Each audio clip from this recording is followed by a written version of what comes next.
It's Wednesday. It's the 28th of May, 2025. Dynamite. We're after Double or Nothing. It's time to bear it all on Dynamite and the Toni train. So you know what? Let's talk about it. We did not watch the entirety of the Thursday. It's Thursday. And why is it Thursday? Because we didn't set up to watch Dynamite. No. And we're not reviewing it on Wednesday night. And in fact, we didn't even watch the show. Seen bits of it, seen highlights of it. But we're bad wrestling fans. What can I say? Third show of the week that we haven't watched. We're watching TNA tonight? No. No, we're watching 22-year-old out of date Raw. So that's what's the good shit. Wrestling's just so bad right now. It's like I'm not motivated to watch it. There's just nothing interesting enough to make me want to sit up and check out these shows. No, there's not. It's dead. Plus, I'm still in recovery mode, so you know, haven't seen 1 o'clock yet. Aye, absolutely not. But my late night days are behind me. That's bad for a guy that does night shift. No, we always hear about how back in the day he used to listen to the Wrestling Jesus and his reviews, and he would talk about how he was falling asleep during Raw. And that guy lives in Canada. Yep. I mean, he was falling asleep watching Raw at like 10 o'clock.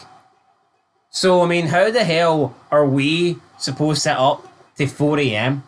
in the UK watching this shite? If people in North America can't even make it to 10 or 11...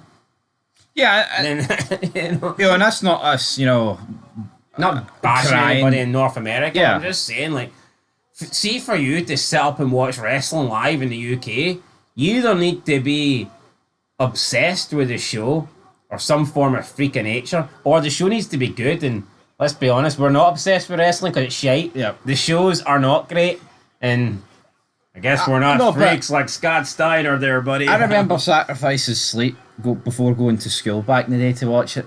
I wouldn't sacrifice fucking hee-haw to watch this shite now. No.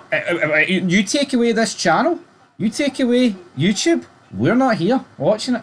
I would have gave up years ago, probably a decade ago. Yeah, like those big fights that you'd sit up and watch. I mean, can remember like McGregor, Mayweather, for example. Everyone's sitting up to watch that. He doesn't have what it takes. Mayweather, Pacquiao, like decent fights you sit up and watch. And I don't know, man, just sitting up to watch Raw, sitting up to watch Seth Rollins come out wearing some, weird looking fucking clothing and cut 30-minute promos. Just not interesting, is it? No, it's really not interesting, but you know what? We may as well get into it. Enter Hangman Page. Plus, you can't actually watch Dynamite live in the UK. That's another thing. Unless you've got some illegal websites that you can find, then by all means you're good. But I think we've all watched it live one time or another. On what? Not on TV. I know. Alright, well, that's my point. I think Dynamite to improve in the UK. What do you mean? Tony Khan pays us to watch. He sends us the bloody. I wish.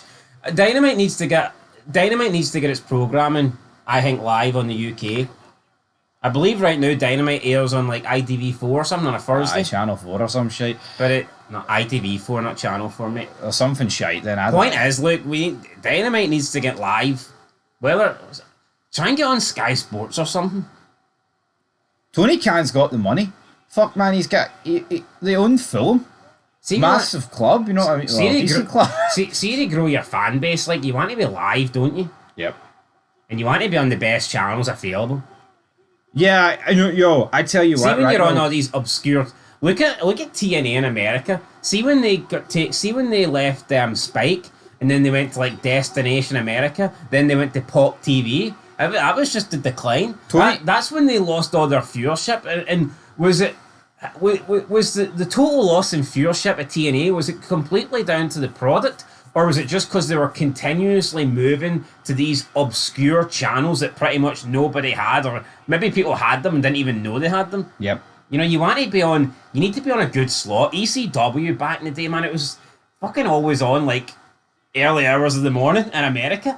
Yep. It was fucked. I mean, 2 a.m. start times and all this shit. It's like, you want to be on a good channel and you want to be on primetime live, don't you? No, you do, and you're right. That is the problem with AEW. Like, Tony Khan's got the money.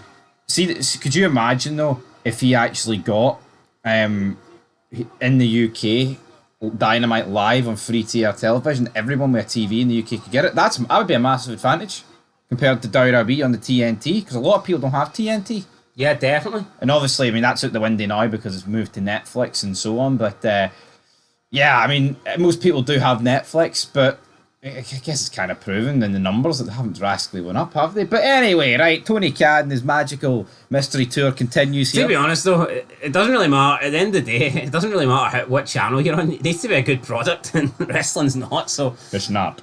It's a product of shite. But Hangman Page comes out. I thought this was a decent promo for Hangman Page. I think Hangman Page is all right. See, in the past, we've probably criticised... I think we've probably criticised this guy too heavily, or not giving him the credit he deserves. I think Hangman Page is a massive step above Ospreay and Strickland. Yep. Well, put it this way, man. Ospreay just reminds me of a retard, man, and I've never been a huge Strickland fan, but Adam Page he's got a bit of a look about him, and he can cut a decent promo. He can. And he should end this reign of terror for Moxley. He did cut a good promo here, interrupted by Swerve Strickland. Wee bit back and forth between these two. You cost me. You said this. You said that. Then he whips out a Young Bucks promo for like 2 months ago, saying that Page got them to batter Strickland to cost him against Moxley. Obviously, kind of stirring the pot here. Ospreay. What is it with Ospreay coming out with customized football tops that are shite? Yeah, just don't like Ospreay. Don't care for Ospreay. Ospreay's just a guy who does a bunch of flips into it. I'll never take this guy seriously as a world champion. No, it's funny though. See all these guys, right?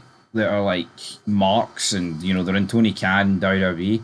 There's so many guys that are in wrestling now that are almost too afraid to become guys of the past that wanted to be on top and didn't want to put anybody over. Where we had a situation going into Double or Nothing where Ospreay wanted Page to win and Page wanted Ospreay to win. Yeah, and they lack a killer edge. Yeah, Swerve Strickland comes out and he blames Hangman. He thinks that Hangman screwed him out of the title. And then Ospreay's like, nah, you don't know this guy. I trust him. He wouldn't do that. And then Ospreay's like, I've realised I'm not the man. Strickland, you're not the man. He's the man. It's like, what's all the pandering all about? See, back when wrestling was good, I just couldn't imagine people pandering. Oh no, we're not the men to be world champion. This other guy is. It's like, what the fuck? Everybody wanted to be world champion. Yeah, but why can't Ospreay label it like, it may not be me or you that's got the #1 contendership, but how about we actually put our differences behind us and team up with Page and help him get over the line? That's something that we couldn't do. Doesn't have to put Page over as the greatest thing since, but it's pathetic, man. It is. It's like, and I guess you could say there's something similar in WWE with Cody Rhodes when he was taking on Reigns. Like there was this element about, let's all get behind Cody Rhodes because he's the man, he can do it. But yeah, Will Ospreay, don't like him, don't like Strickland. Page is the best out of the three, but I don't care who it is. Moxley, that title needs to come off his waist. Intergender trios match then. Briscoe, Nightingale, and Speedball versus Moxley, Gabe Kidd, Marina Shafir. Right, what is Gabe Kidd all about? Wearing work trousers, no look to him whatsoever. He looks like John Moxley from Temu. He looks shite. I don't rate the guy. Don't know why we're supposed to pretend he's a big deal, but he's here, Gabe Kidd. Never going to draw a dime, never going to move the ratings, never going to move the needle. Just another bum. When is when is the shoe finally going to drop and WWE or AEW is going to realise? See these guys we bring in for Japan. Nick, nobody cares about them. Yeah, nobody gives a shit. Gabe Kidd's just the latest in a long line, unfortunately. Won't be the last either. Death Riders win. Shite match. Speedball Mike Bailey's doing moonsaults, missing people half the time, man. I can't stand him. I don't know if Gabe Kidd's the newest member then of... I think he is. Well, it looks that way, doesn't it? Marina Shavir's shite, by the way. See that match at the pay-per-view, man? She's beating up all the men. It's like, fucking just... Tony... Why is Tony starting to do that shite? He never used to do it. It used to be WWE that done it, man, with the Rhea Ripley and all it, and Scarlett Bordeaux, and now Tony seems to do it more than WWE. Yep. It's fucking awful. I don't... have women beat up on the men. Who thinks that's a good idea? No, it's ridiculous, you're right. I mean, I guess, Double or Nothing, Kenny Omega did a one-winged angel on Marina Shafir. After she hit him about 20 times and he snapped. He snapped. What about all the other guys that she beat up? But sure, how much are you willing to bet they're willing to let Kenny Omega do that because he's one of these trans rights activists and trans kids' rights are a human right and all that. So, Kenny Omega's kind of as close to a woman as you can get. You know what I mean? Probably closer than fucking Nyla Rose. I'll give him that. Anyway, second match, street fight. Megan Bayne and Penelope Ford versus Anna Jay and Harley Cameron. Sloppy, bloody street fight. You know what? But you know what, man? At least it's interesting. A street. I think the hardcore matches in AEW they feel like genuine hardcore matches. I think if you're going to do a sloppy match, it suits being hardcore. See, whenever WWE do fucking matches, it just feels like a kids match, doesn't it? Only problem. Yeah, that Owen's saying is embarrassing. But only problem here is, I mean, I think the team Two have broken noses. Yes, I mean, not very safe, is it? No, but here's some blood. Yeah, I like blood. and you know what? It's like, can any of these 4 women work? Not really, but the match is all right. It's entertaining. Some decent spots. Bad. You know what I mean? Like, honestly, see if WWE put their 4 best women out to have a street fight, it'd be you're right. It's like it'd be like a kids fest soon. It's like a jungle gym playground kind of. Like the not Crash. Was it? It was Crash against the Headbangers. It'd be like that fucking 2.0. So, right. So Mercedes pulled up in a lowrider. Oh, we're in El Paso. Third match: the Ops versus the Frat House. Have you got opposition to this? Because I do. What is this shite? No, but do you not miss in wrestling when you could look underneath the ring and you literally did not know what they were going to bring out? See now, it's either trash can or candlestick. Yep. Steel chair. When was table. the last time we've seen a sledgehammer? Probably since Triple H used it. Maybe like a stop stain or like thumbtacks. No, 2x4 with barbed wire. Yeah. Or just a 2x4. Glass. Or just something an interesting weapon. I know. Cheese grater. Nice. See in WWE, man, it's just it's trash can and candlestick. It's like the old WWE games where like, or it's like certain WWE games where like they only had like a choice. Like, it's like the TNA game. Actually, that's a good example. I only had fucking one wet in my chair. Remember that? How crap was that? They could have done a wee bit better there. But the Ops defeat the Frat House. Moving on. Jamie Hayter comes out, goes to cut a promo. A spider then appears on the Titantron. It's Tequila, some Austrian from Mexico. What did you just call her? Tequila. Is it no Felka? Well, it looks like tequila though, doesn't it? Where is it? Tequila. Piss off, it's Felka, you stupid dick. Velcro. Felka. Velcro. Fucking either way, does it matter? Does it fucking matter? I said she was going to debut at the pay-per-view, I got it wrong. Well, so you know who it is? Ah, well. No, but people are saying, oh, it's Jimmy Hayter buried. How? It's just some new person making an impact. I know. And then she does a creepy crab. Oh, you can't do that, Bray Wyatt did that. As if Bray Wyatt invented that. I know. I mean... Did Bray Wyatt also invent boring the tits out and ruining people's careers? Because he done a lot of that. He did a lot of that, pal. Anyway, fourth match, big issue with this. Adam Cole versus Cal Fletcher. Cal Fletcher, 6'4", right? Jacked. Cal Fletcher, young talent. Cal Fletcher looks the part. Cal Fletcher looks like a guy I could see being a world champion. He's like 25, isn't he? Ah, he's young. 25, young, tall, got a look to him. Managed by Don Callis. Who's good? I like Don Callis. Adam Cole is like 40, midget. I mean, I'd batter him with both hands tied behind my back. So I mean, I don't really see why Cal Fletcher can't deal with him. Yeah, but Adam Cole, it's not like he's skinny. He's like skinny fat. Yep. But Adam Cole might very well have the worst physique I've seen in wrestling. Aye. I don't even give a fuck. It's like even Zach Gowen. Zach Gowen has a bit of definition to him. No, but he's got one leg. How shite is it that Cal Fletcher and it needs the help of another big guy, Josh Alexander, to beat Adam Cole? Yeah, I just can't take Adam Cole seriously. Like, we don't get big guys anymore, but this would be like the equivalent of fucking Kane needing Big Show to defeat like Simon Dean. Yeah, but the thing is, I mean, you know what I mean? It just doesn't make much sense. See, back in wrestling, small guys used to wrestle like small guys. Yep. Like Spike Dudley wrestled as the underdog because he was the Dudley dog. You know, he was little Spike.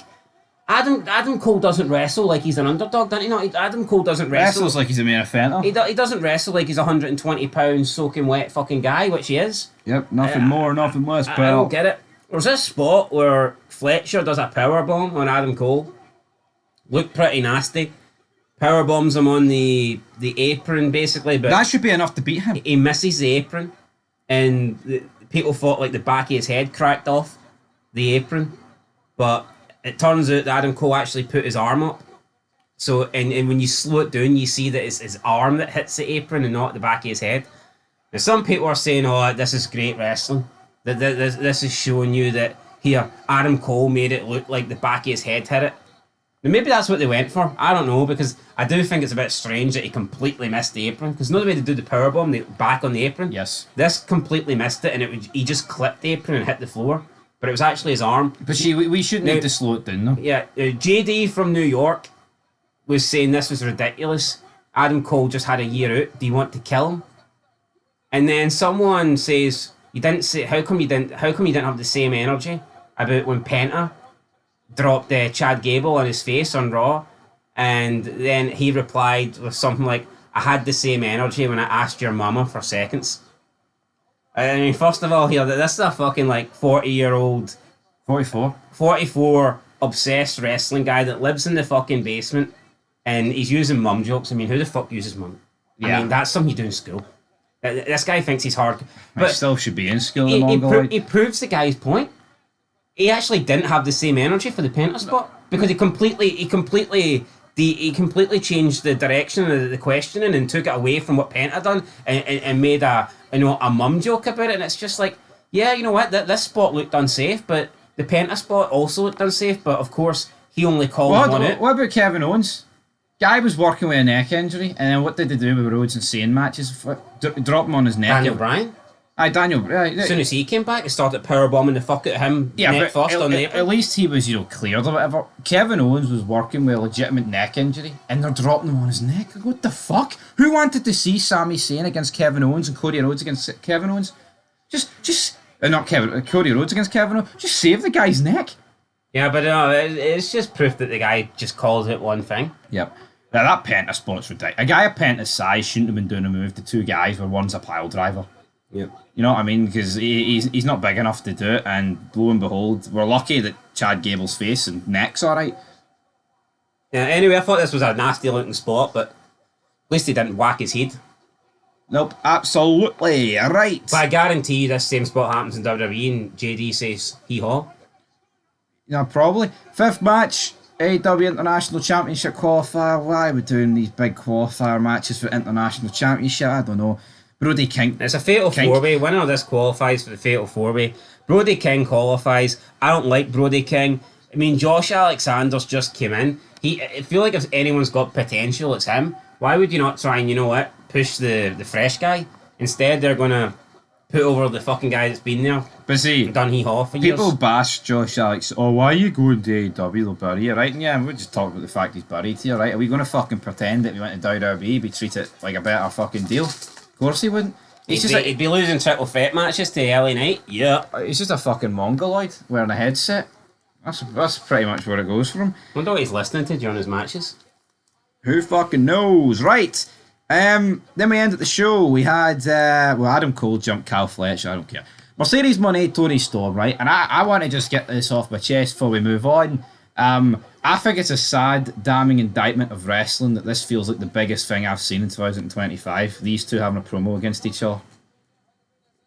I'll stand by it. See when these two stood cutting this promo, I felt like that AEW's actually done a good job protecting them, protecting these two, keeping them separated and building towards a big match. And we've had Well, it's the first time, isn't it? It's the first time it's happening. It doesn't feel like a recycled match. It's not a recycled match. No, but I actually you're kind of looking forward to this promo. I'm not saying it was great, right? Hell, I thought it was a bit cringe. But we're going to put on the greatest match, right? I felt more towards these two facing off, than I ever did with fucking Cody Rhodes or John Cena. And that shouldn't happen. And that tells me that WWE's lost the magic, and it's because Vince ain't there and Triple H doesn't have a fucking Scooby. How has Tony Khan booked two women better than John Cena in his retirement year going for the 17th time world title? Explain it, because it doesn't make sense to me. 44 days, all in. Will we be all in? Will I actually buy that one? I will, screw it. That one's worthy. No, but you get my point. No. I actually felt like these two having this face-off, it actually felt like a big match. Bigger than anything I felt this year. And considering with John Cena in main events at Mania, that shouldn't be allowed to happen. Triple H has got blood on his hands, and this isn't us arse-licking Tony Khan. This actually felt decent. It was alright. Yeah, and the match itself, will Mercedes Mone lose? Hopefully. She should lose, but I think she'll win. We'll have to wait and see. I have to wait and see. But again, in the promo, I mean, they're kind of referencing to the past about 10 years ago you were this and I was a boss and then I was a CEO. It's the same fucking shit. Yeah, nobody cares. Oh, Tony Storm, you were this quiet person 10 years. Why are you even addressing that? You know, like why are you fucking? No one says to Kane, oh, why are you setting JR on fire? 10 years ago you were a dentist. You know, no, you wouldn't say that shit. Mr. Yank. You know what I mean? I just don't understand why they do their best to try and take out the moment and bring up shit that's not relevant.